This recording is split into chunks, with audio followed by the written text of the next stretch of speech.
Welcome to Women and the Businesses They Own, the podcast that goes deeper than business plans and branding.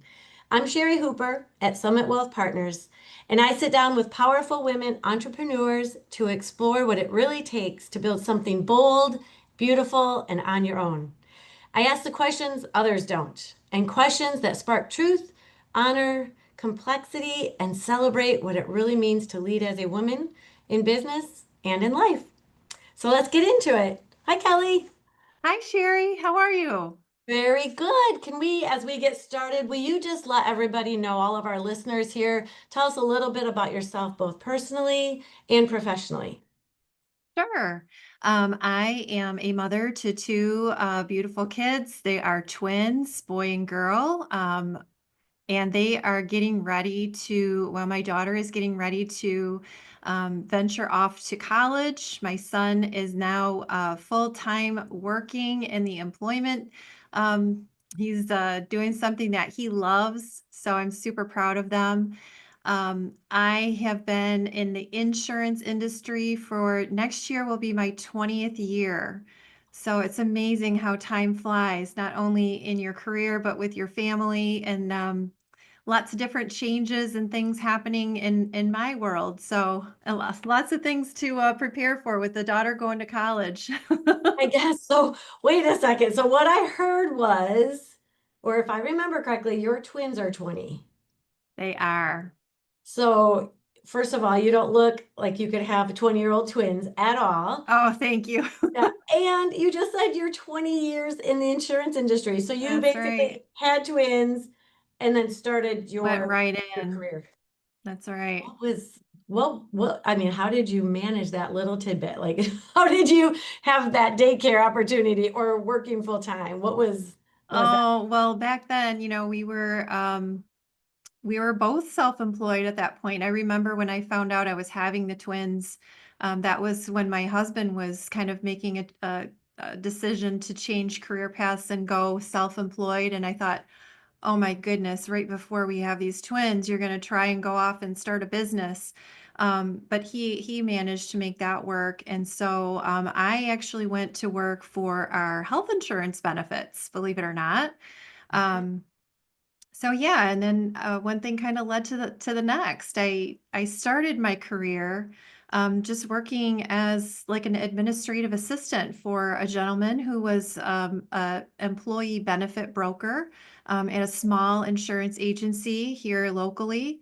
And I kind of got in as his assistant, and he really kind of showed me the ropes. And after about a year of doing that, I decided to get my license through the state of Michigan and be able to sell health insurance and be able to advise clients. And this was even back before the Affordable Care Act was passed. And so this was where when people were looking for health insurance, they actually had to submit an application and disclose all of their health conditions. This was before pre-existing conditions, that limitation was still being enforced.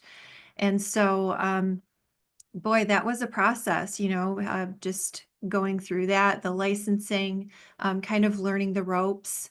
And I got my feet wet a little bit in the Medicare space. And I know this is probably leading into one of your first questions here is how did I get started? It was really just by accident that I had become exposed to folks transitioning to Medicare through my work with the employee benefits division at the agency I worked for. And I've always been an inquisitive person. And so, as you can imagine, that just really kind of sparked my interest with all of the different nuances regarding Medicare and Social Security and health insurance for that matter. So I really kind of started to dig in and research and observe.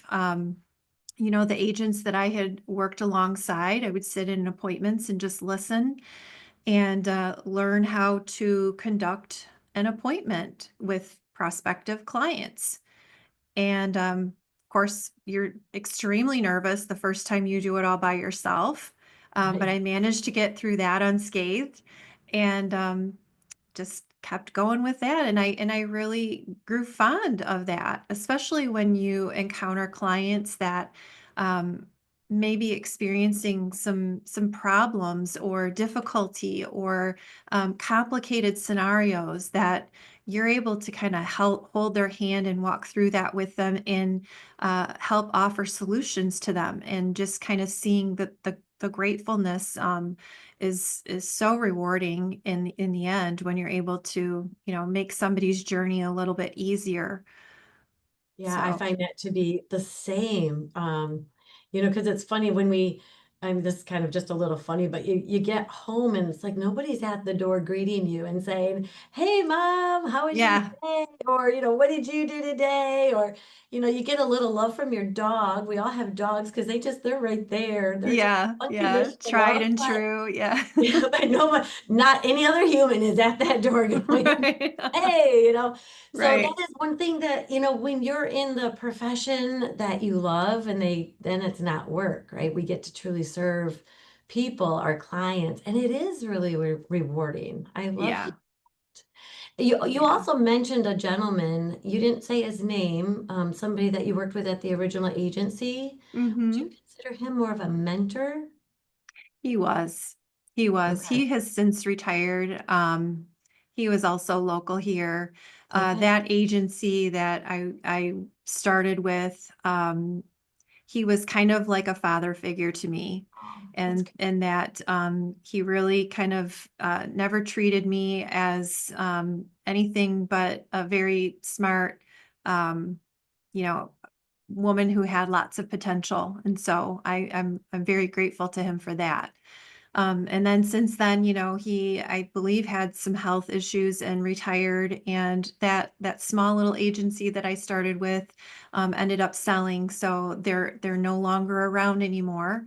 Oh. But yeah, it's kind of nice to look back on those roots and with fondness and um, Well, you that's know, one of the things when you read a little bit about, success in your career, your profession, they always have mentors. And just doing a couple of these podcasts already, that's the significant thing that I'm hearing from both of you is that mentor and how important that was. I don't think either one of you, when I think about the last podcast, it went looking for the mentor, but they ended up right, being there. And showing up. Yep, God that's places people in our lives for a reason.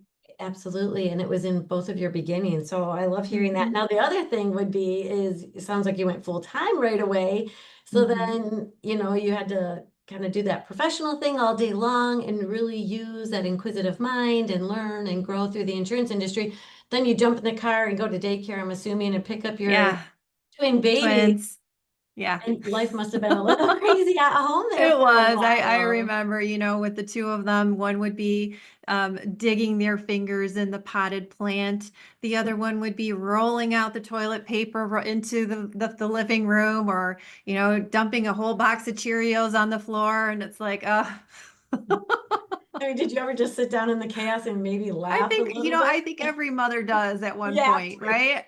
It's better than tears, but you might have had some of those too. I mean, it's quite the balance, and some people are just trying to do it with one, but you had two the same age, so Yeah. there's a lot of respect there for that. Boy, Thanks. that's incredible. So, so when you said, the question ultimately with what you were talking about that I had led into was what inspired you to step into this complex role. Could you say that there was something inspiring that really led you, or was it more of just a coincidence that kind of I think it was just that the opportunity kind of landed upon me, and I if I were to say anything that inspired me, again, it would just be that um, sense of helping people, of um, the reward of seeing it become a little easier, or while explaining what's going on. I also went to school to be an educator, and that didn't happen to pan out. But it's kind of in my bones as far as taking baby steps with people and explaining things. And when you see that light bulb go on, like, I get it, that is what's inspiring to me. yeah. Is just making sure that people understand what it is that we're going through together.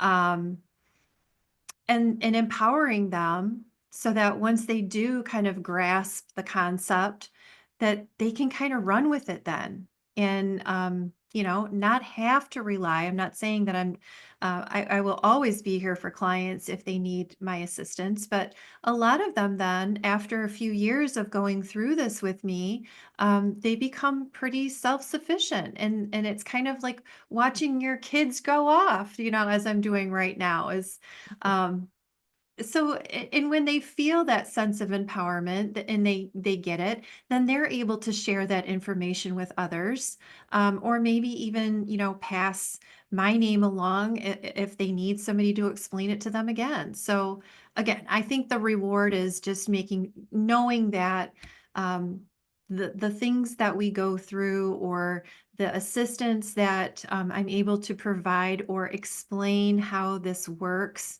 and see that light go on, that is really inspiring to me. That kind of pushes me to do more education, more outreach, um, you know? I have been part of your education, not necessarily in this like a large group. I know you do a lot of large group education, different companies, to Mhm. help them out in those benefit spaces and as they approach, I think more often Medicare. But I have heard a lot of your education, even on one-on-one or several different ones, and you are great at it. I learned. I didn't know that you were educated as a teacher. It makes sense. That Yeah. makes sense now because and I've heard so many compliments. Everybody has always said, you always make education and understanding of the industry, the healthcare, so easy. I know this sounds Mhm. kind of funny, but your pauses, your even tone, that it's phenomenal. Yeah, you do a really Aw, great job. thanks. Yep. Thank you. Yeah, you bet. So here we go with question number two. Okay. If you had 60 seconds to teach every American one thing about health insurance, what would it be? Ask questions, please. Don't just assume that, things are done correctly. And as an example, um, one of the special rules with Medicare, specifically Medicare, um, we encountered a couple of instances where this had happened, where, um, if somebody is in the hospital, let's say, and, they're sent over to another facility for some short-term rehabilitation, under Medicare, there's some rules that kind of say, that short-term stay may or may not be covered in unless you have spent 3 nights admitted in the hospital.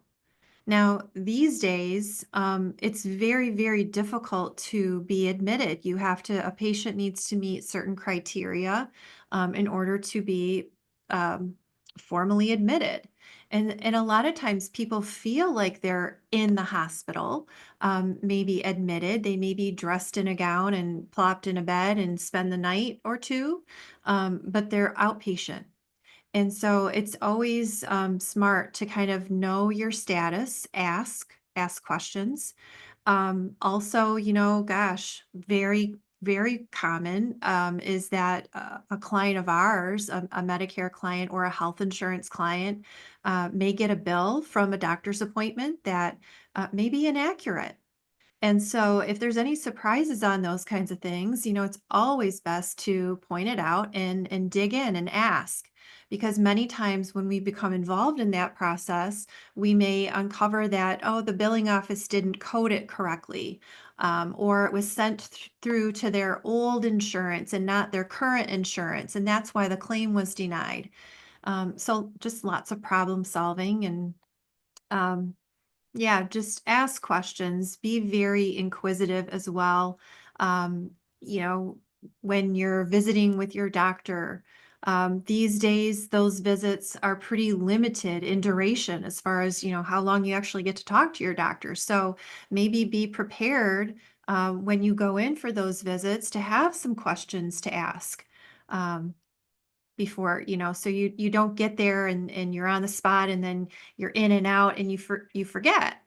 Right, you're Uh, shuffled out so quickly. You have to right. advocate for yourself, Advocate for yourself. Exactly. or bring somebody who can advocate for you. If you know you're not great at asking questions, or if you Hmm. feel, a lot of times people get intimidated a little bit to do that, then bring someone Right. who can advocate Right. for you. It's always easier to advocate for somebody else than yourself, right? So Yeah. why do you think that Yeah. is with the 3-night stay and then not, I mean, is It's it been a something that rule that's been around for a long, long time. is So it I'm not sure if insurance? But is that's it insurance not wanting to pay, or is it just an average? it's just like a prerequisite Okay, that Medicare imposes, okay. that a stay in a they call it skilled nursing. They require at least a 3-day hospital stay just prior to being admitted to skilled nursing. Um, Sometimes that so happens, yeah. So ask the yeah, questions. ask That's a good questions. tidbit. I remember you mentioning too, because in Medicare, you have to do an annual exam under a Medicare exam, but sometimes clients will go in and just think that they're getting that exam, but then they might code it as some sort of, instead of a wellness check, they might And code it. yeah, that's another thing, and I'm speaking very broadly here, but under original Medicare, Medicare Parts A and B, believe it or not, Medicare does not cover what we who are not eligible for Medicare, we are used to being able to go in and have a routine annual physical. Under Medicare, however, they don't cover it as a routine physical, and people are very surprised by that. Why wouldn't Medicare take more of a proactive approach and cover those preventive services in terms of just the annual physical itself? Um, so sometimes people do get a surprise bill where if it's not indicated properly when you're scheduling that, the whole thing could be thrown out. So, just to kind of back up, when a person is brand new to Medicare, yes, they have what's called a Welcome to Medicare annual exam. And Yeah. so that's kind of the fully comprehensive exam where the doctor can actually examine and touch you and take your vitals and run through your prescription history and family history, maybe do some cognitive testing, talk about fall prevention, Yep. diet, exercise, all of those kinds of things. But really, the data that they collect in that Welcome to Medicare visit is kind of used as a benchmark where subsequent years, it is called an annual wellness visit. And an annual wellness visit is very um, basic. In fact, the doctor doesn't necessarily even examine you. It may just be a history or interview or, hey, how you Mm. doing, Jack or Sue? Let's refill your prescriptions. We'll take your blood pressure, check your heart rate, and see you next year. That's really simple. Well, no wonder Yeah, they get that I mean, it's a transition, basically, yeah. And and you might people not aren't even aware of it. see the doctor these days. Yeah. Nowadays, a lot of uh, physician offices are utilizing their PAs or nurse practitioners to conduct those things. Well, I'm really glad that you're mentioning a few of these things. I'm hoping that people can really take this into consideration, and if not, ask questions and advocate, right? But that they Yeah. can also understand that through this, they're learning what those codes or billing things look like. So Mm-hmm. everybody listening, definitely make sure that you're checking. Definitely Or check. when you're in an appointment like that, if your provider says, "Oh, by the way, since you're here, would you like to have your um, COVID vaccine or shingles shot, or would you like us to do an EKG?" That What? is where you're going to want to stop and say, what does my insurance cover? You Right. know, because all of those extra things, when they're part of that annual wellness visit, if they're done in conjunction with that visit, that could kind of blow up the whole thing. And so then they get those surprise bills. And I can see where if they said, can, let's do an EKG. I mean, the last thing I'm thinking of is my insurance bill at that moment. I'm thinking, why do you want an EKG? What do You know, you? I did it because I had a high deductible plan. I Okay. had an HSA, and my doctor would always say, "Well, do you want us to run labs for you?" And I thought, I just had labs last year. I'm feeling well. I said, does my insurance cover it? Because I've got a high deductible. Right. Right, exactly. Okay, so let's see that. So, what have you had to unlearn? So, I mean, that's hard for any of us, I guess. But anyway, I'm Yeah. interested to hear what you're going to say here. What have you had to unlearn about leadership or professionalism as you grew in your business in a male-dominated, which I really feel like insurance can really feel that way a lot of times. So, either in a male-dominated or just the traditional insurance industry that you're in. What have you had to unlearn? Yeah, that's such a unique question because it's usually phrased the opposite way. Like, what Right. have you learned? Because boy, there's been lots that I've learned along the way. Um, I would say what I had to unlearn was, boy, don't sweat the small stuff. And I'm speaking it to that more as a manager. I used to be I'm a very thorough person by nature, and so it's very typical of me to um, check check on things, with my staff, my team. Um, so it was kind of a difficult process for me to, as a business owner, self-employed. I always was doing things myself to be able to give those tasks to one of my teammates and trust them with that. So again, I think that is kind of going back to the learning to let go. Um, What as I'm a hearing business is, owner, manager, um, control freak, I was gonna say, are you a learning. micromanager? I'm not anymore. I was. I'll admit it. I was like, okay, when you first said don't sweat the small stuff, I'm like, oh, that's so great. And then as you kept going, I'm like, okay. It was so Thank you, hard for Becky. me because I'm such, like I say, I'm so detail oriented, and I want things to be just so that when I hired my first staff member, my first employee, Yeah. bless her heart that she put up with me, because man, if I wasn't looking over her shoulder every 5 minutes, and she finally turned around and said, I think I got it. I think I can handle this. Trust me. Give me a little grace here. And so that was kind of the point where I was like, "Oh my gosh, I am smothering her." Yeah, she is an intelligent woman who I felt confident enough to bring on board as an employee. Let her do her job.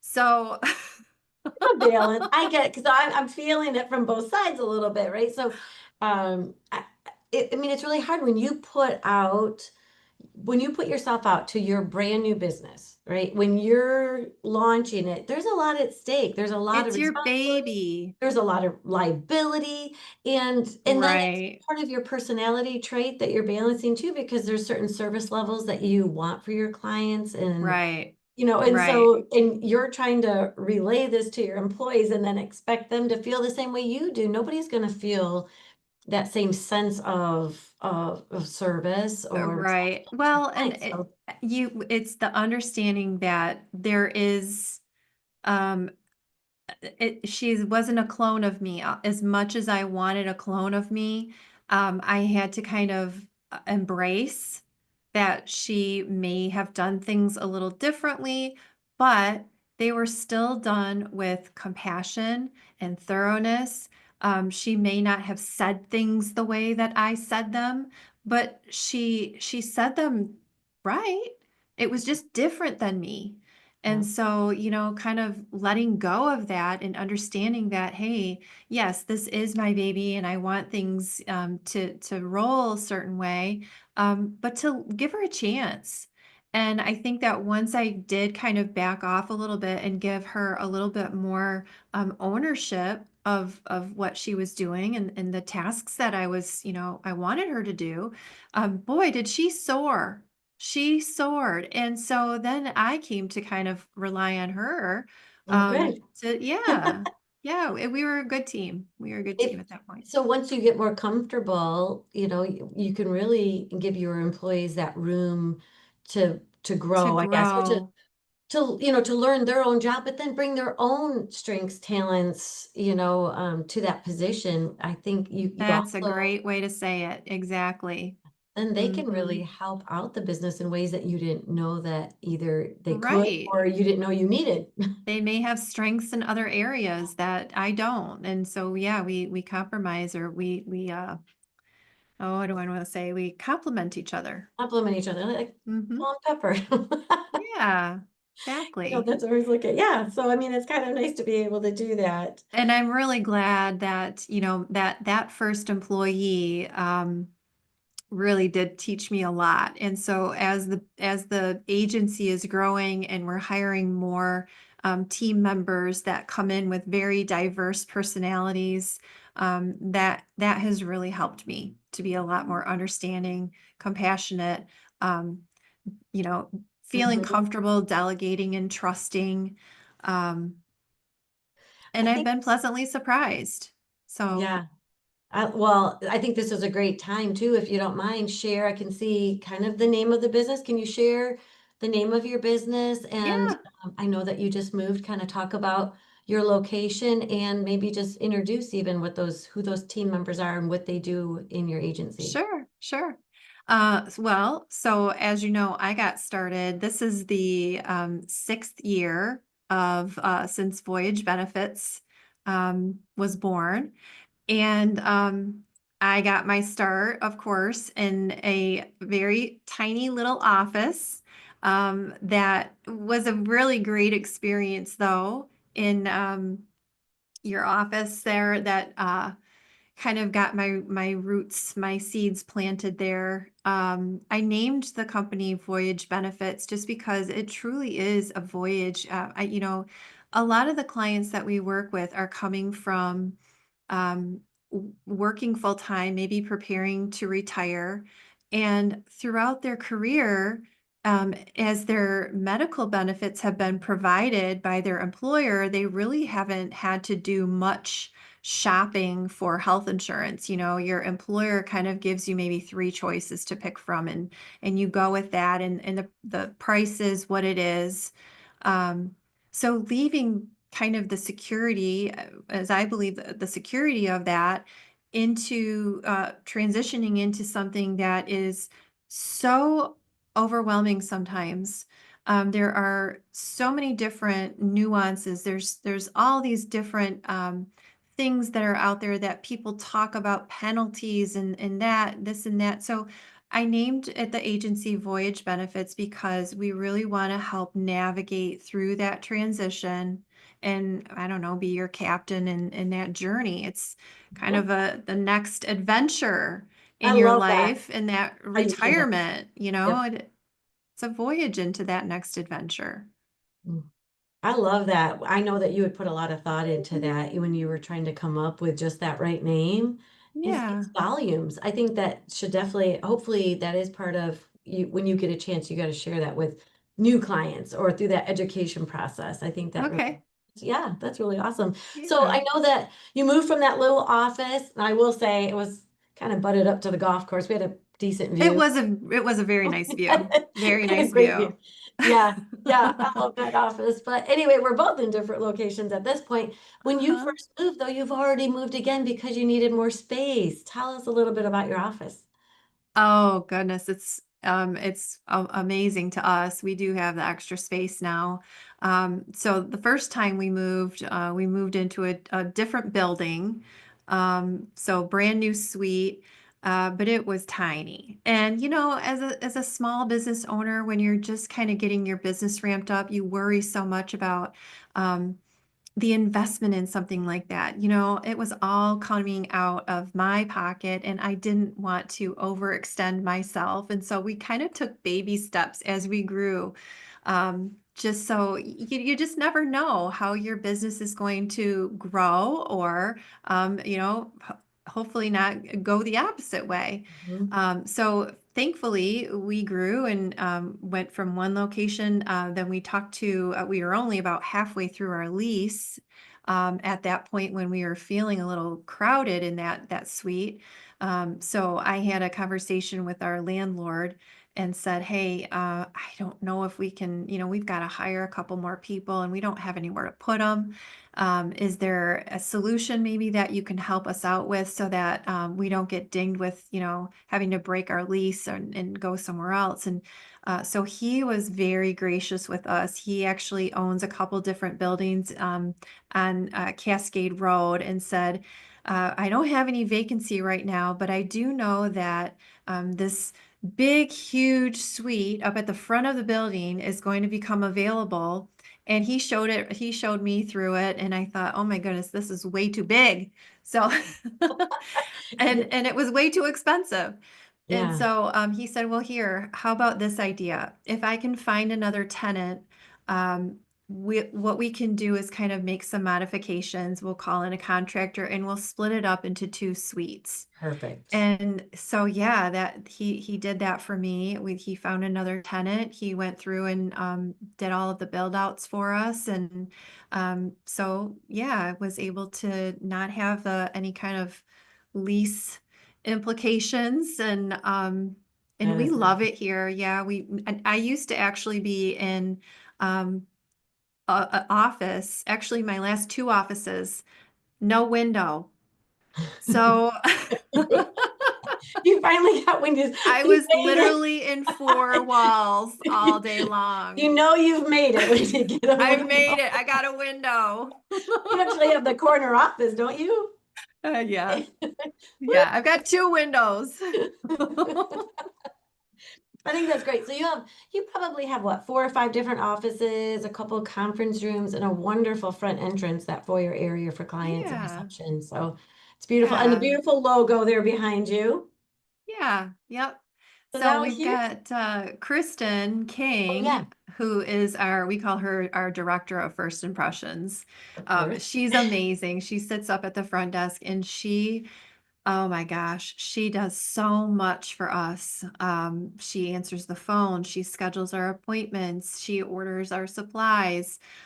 She goes above and beyond. She is starting to kind of get into more of the client servicing, as our agency expands and we grow our client base. There's myself as the principal agent. And then I've got Mike McIntyre, who is also a very experienced licensed Medicare agent. But as our books grow, the amount of service that comes with that really becomes a lot at times. And Yeah. so, when we're meeting with new clients and in appointments all day, and our desk phone is ringing, and we've got, 50 emails to answer. um, Kristen does a great job of supporting us. She's kind of like our manager, our Nice. account manager. So she Yeah. really has our back. Um, and then we have Mike McIntyre, of course. He actually came from he has been a Medicare agent before on his own, and then he went to go work for an insurance company actually on the other side of the coin. Yeah. Realized that that he didn't quite enjoy that as much as working with clients. So he opportunity came about here, and we had a great conversation, and we get along splendidly. We again, it's a great team that I have. In fact, we've got two more new employees coming Wow. on. Yeah, yeah. So I'm really excited. Another Medicare agent and another individual health insurance agent Oh for my people who are gosh. under 65. Yeah. That's going to be 2 individual health care and 3 total Medicare. Oh my gosh. Yeah. Well, there Right? will be, You yeah, might 3 can, Medicare, and we're just going to have one oh, 1. ACA. Oh, Yep. okay. Yep. I love the growth that your business and like you're saying, you're taking baby steps. I mean, it is a lot to think about putting so much out into rent, but that's just rent and there's other expenses to consider. And of Yeah. course, With when the you bring on new expanding people, staff, there comes payroll, payroll and insurance benefits. and Mhm. And so yeah. you've done a really nice, I think, just a nice little steady growth, it hasn't you have some people jump all in too fast. And Yeah. the This year we are having the biggest growth year ever. We did one of my I guess sources for finding people that need Medicare help yeah. is we work with a lot of these employers out in the community. So we work through their benefit, administrators, and we get into different businesses and do like a Medicare 101 for the employees who work there that may be approaching 65 and may go to their human resource department and say, hey, I heard this or I heard that, or I don't know what I'm supposed to do. And the human resource, professional, that's not their gig, I know. to be an expert in Medicare. And so we've really made an effort to um, develop and strengthen partnerships with the human resource, teams at different businesses. And so, we do those classes to hopefully nip it in the bud with employees that have a lot of anxiety. Yes. As they're getting close to Medicare, start to get all this solicitation, all this mail, and people call them on the phone, and they start to notice these advertisements on TV, and they kind of freak out a little bit. Well, there's And these key words like penalties that penalty, yes. If you don't that do it adds stress. now, Yeah. yeah, you're gonna be in Mhm. trouble for a long, long time. So we'll go in there and do like a lunch and learn, Nice. or Yeah. so we can kind of address a room of people as opposed to meeting one-on-one. But we're always throughout those classes that we hold, yeah, we trigger some interest, and then those employees will reach out to us and schedule a consultation. Oh, that's wonderful. That's what I was kind of mentioning early on is that education piece and going to different companies. I think that's phenomenal. You're helping Yeah. more people than one-on-one at a time. I think that is actually the key too, is Right. have, But since help doing people. that, because we're addressing a group of people, we might get 3 appointments out of it, versus maybe, you know, back in the day before I had kind of realized this opportunity, an Yeah. agent in my position would be buying leads from a vendor and sending out postcards or sending out mail just like everybody else does. And who knows if you even get one call out of those. A lot of those Yeah. flyers that you get, they get thrown away in the trash. So, Yeah. Yeah. so I yeah, think we've go ahead. oh, sorry. Oh, so what I was gonna say is, when you just mentioned that, it sounds like working smarter, not harder. Because really, Yeah. that was a phenomenal concept to be able to go at that mass level of working with different Yeah. companies. So Yeah. working I did smarter, a not webinar one time. I was so nervous. Because usually like these the virtual classes that we do, we call them Medicare 101s or navigating Medicare webinar that employees can log on to. And usually there's like maybe, 12, 15 people on it. But we had an opportunity to present to a pretty large university. And I started seeing the registry. There were over 300 participants on that.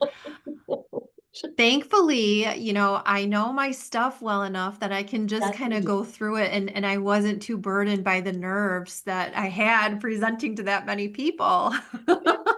It's kind of like just start and just But I'm get like, into your I couldn't education, see it. right? I'm Just like, oh my goodness, there's over 300 people.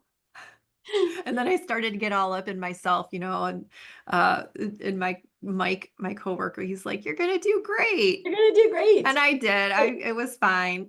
Did they show their videos or was it just you talking to just your education piece? There was no, you couldn't see them or Oh, could, yeah, I could see some of them oh, you that had their could. screens turned on. Yeah.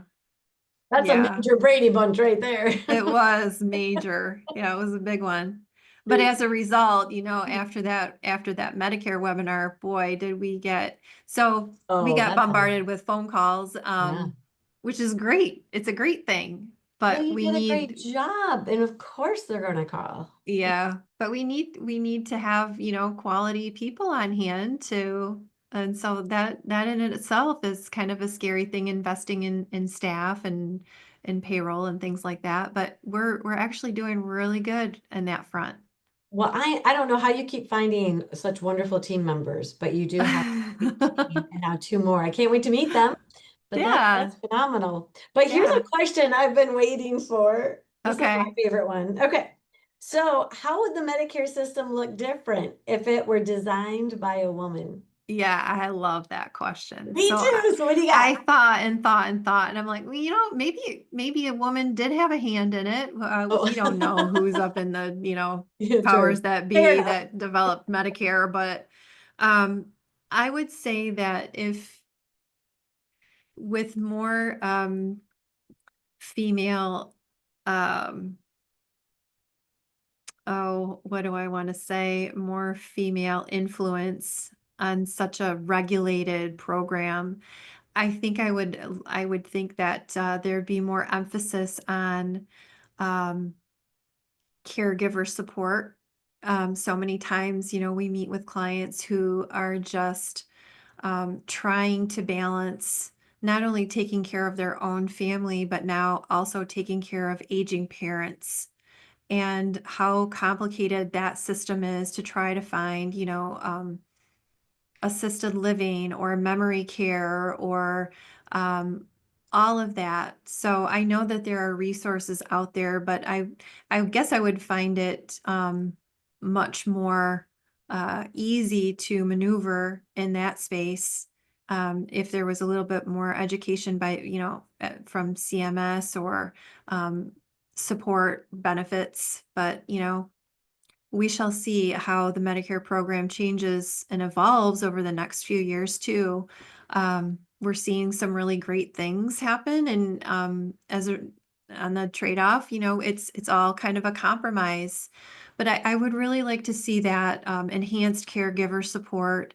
Um, I think that if a woman were involved in the design of Medicare, there certainly would be that holistic preventive care push, to make sure that people take care of themselves, um, diet, exercise, all of that kind of thing. It's super hard, I think, for the government to get involved in that, and it may, kind of teeter on a fine line as far as how involved they get. But I'm just kind of speaking to it as from a female perspective, you know. So I don't know. I think just having a little bit more compassion in the program, the education that comes in the program. Um, It's such a regulated area. I think that's always the toughest yeah, too, is, it's yeah, being regulated, it's hard to feel that empathy or that compassion. And so it right, take a, that's what women are good at, those hugs, the nurturing, the compassion. yeah. So yeah, I can It's see kind that. of like, when you call the Social Security office, it's kind of the luck of the draw. You might get somebody who is just wanting to get off the phone and will tell you whatever you want to, be done with that phone call and move on to the next. But every once in a while, we do get a hold of somebody who's actually, pretty darn good and will listen and will care and will take the time to work through whatever it is that, we're requesting or be a little more thorough with responding to our inquiry. So I just love having experiences like that. And I'm hopeful that when people come to see us at Voyage Benefits, they have that same experience that, Yeah. it's not just getting people in the door and getting them out and moving on to the next. It's really kind of taking time to listen and and that we care about them, I would say that the clients that we have brought on, they're like family to us. You know, we get to know them, we get to know their grandkids, we get to hear about their vacations. You know, we get emails with pictures of people taking their Viking Mediterranean cruises and, That's you know, cool. all of the travels that happen after retirement. And we just love that. So What we had a about, really, oh, go ahead.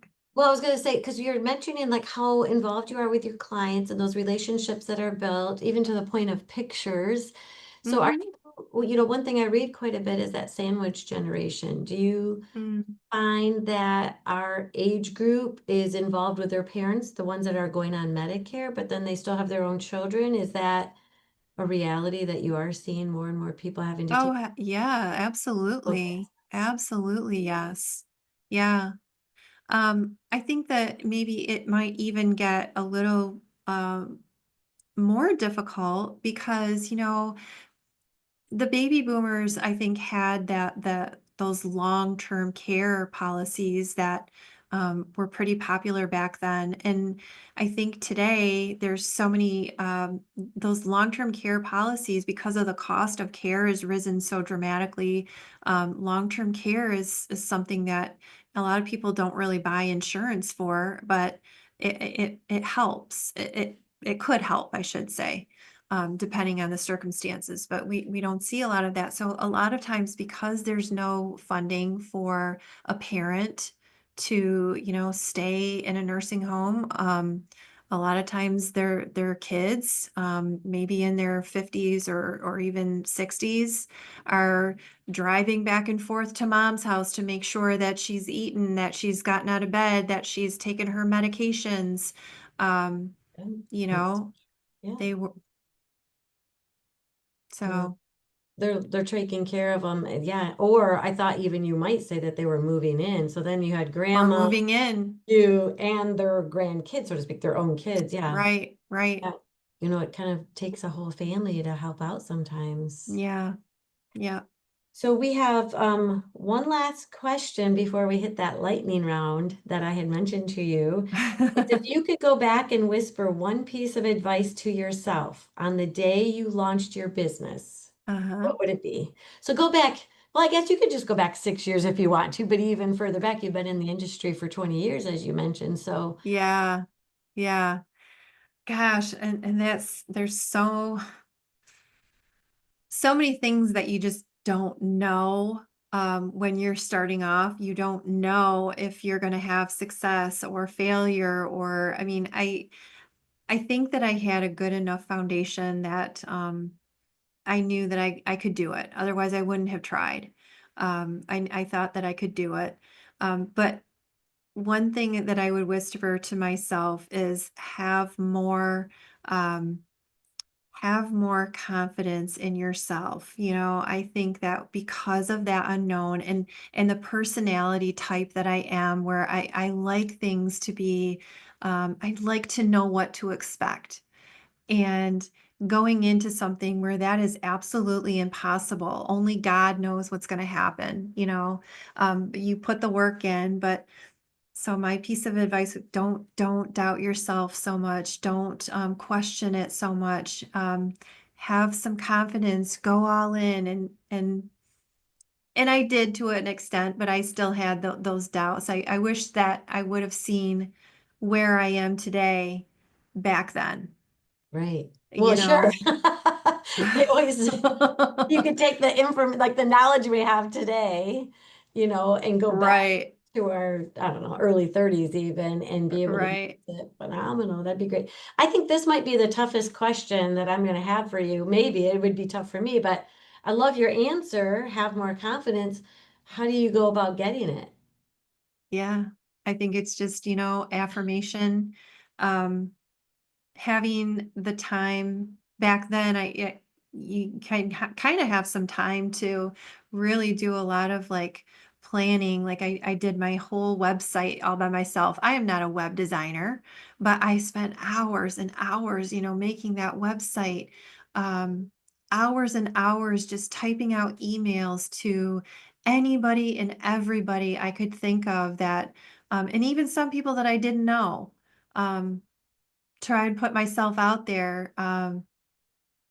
So And yeah. you've never involved your kids, your husband, Oh, I've your tried. parents. I've tried. That's Okay, so not for insurance lack is of not trying. their bag. No, my daughter is into she's going to be a PA. She's going to PA school and wants to go into medical, something medical. Um, Ooh. my spouse was uh not although he's a business owner, he loves to like work with his hands and you know working on cars and projects around the house and things like that. So the working in an office, he would have gone absolutely nuts. Sitting behind a computer all day, he would have gone nuts. And I tried to get my son. He was actually coming in and helping out with some little Oh, stuff. good. That's Yeah, good. when he was going through a little bit of a transition with his jobs and things, I had him come in and sat down and kind of showed him, what I do Yeah, and that's so nice. Well, yeah. coming from somebody who has had a mom, a dad, an aunt, a husband, right? Like all these people, I've done the family thing. Sometimes it's just nice to not have, Have your own yeah, yeah, baby. Yeah. have your own baby, do it your way. Yeah. Pros and cons. Yeah. Okay. So here we come to the lightning round. What I'm going to Okay. do is I'm going to ask you three quick questions. We're going to do it in a minute. And Okay. these are you just got to give me the first answer that comes off the top of your head. Oh gosh. I know, that's why it's the lightning round. So I'm going to go ahead and start the timer. Here we go. Okay. First thing you do in the morning. Make coffee. Okay? And then what do you put in your coffee? I've gotten these little sweet and low, but they're monk fruit. Oh, I put okay. one little packet in and then a little dribble of sugar-free creamer. Okay. The best piece of advice you've ever received. Oh my gosh. Um, the 30 best seconds. piece of advice I've ever received. Oh, We'll come back. What is okay. a podcast or a show you're currently loving right now? I don't watch TV. I really don't. I I'm this is a guilty pleasure of mine. I am a Okay. TikTok. I love TikTok. Oh, I okay. love Well, I who's the love influence? Which is there a particular channel on TikTok that you believe like? it or not, this is another thing that I will admit. Okay. So, there's this other Medicare agent that I just have like this girl crush on. Oh, She is just this bold, and she does these TikToks, and I think she's the greatest. And so I will like watch her. Or there's another gentleman, and I'm such a Medicare nerd. He's a Medicare broker too, but I love to hear their commentary on some of these things that are going on in the world of Medicare. And so I'll look them up on YouTube or TikTok and yeah. watch their videos. And it's like, current events and what happened in Washington and stuff like that. Well, that's a great idea. Yeah, you are kind of a Medicare nerd. I am. Your your guilty pleasure is a Oh my Medicare gosh. TikTok. Well, I Well, love I that like the so much. fun stuff too, though. When I get home at night, usually I'm pretty tired. And so just to kind of unwind and, um, I don't know, listen to music or watch some of the random no-brainer videos that are out there. That's kind of my way to wind down a little bit. Do you know the term comfy clothes? Oh, heck yeah, I do. Are you kidding? That's the first thing. We I call them go we call home. them happy clothes. Oh, even better. I love it. Happy clothes. I'm gonna put my happy clothes on now. Yeah, exactly. Sometime later tonight I can too. Yeah. Well, Kelly, thank you for being part of Women and the Businesses They Own podcast. Your story matters, and you told it beautifully. Thank you. Oh, well, thank you for inviting me. It was fun. Oh, good. Yes. And to our Yeah. listeners, remember, she came, she spoke, and she inspired. And we'll see you And next with time. that being said, Oh, Sherry, Yes. When I first got started, you had given me a gift, and it Oh, said, "She believed she could, so she did." oh, And it was a framed picture, and I have it actually hanging on my wall right there. So oh, thank you for that. You are you're very welcome. inspiring in my journey into, becoming self-employed as well. So Oh, thank you for being there, and for being my advisor, and my friend. aw, you're very welcome. Thank you. You're welcome. Have a great night. Thanks again for having me. I appreciate you. You too. It goes both ways. Bye, Sherry.